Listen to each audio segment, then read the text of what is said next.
Andito na kami sa hotel, guys. Kararating namin. Galing sa Parga. Ayan.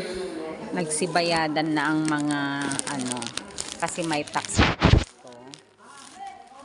May taxes sa reception every night ay 5 euro. So, 2 nights namin ay 10 euro. Yun ang taxes ng aming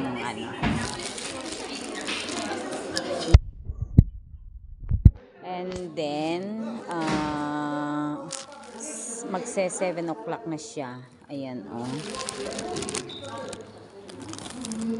Ayan. 5:30 kami. Ayan siya.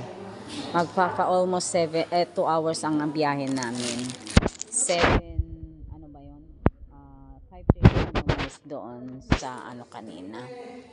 Sa Parga, and then now, ayan, quarter to 7 siya. So,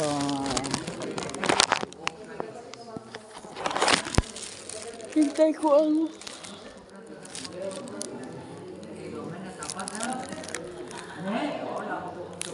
ko yung elevator, guys, kasi kailangan ayokong maglakad sa hagdan, kaya nakaupo lang ako dito.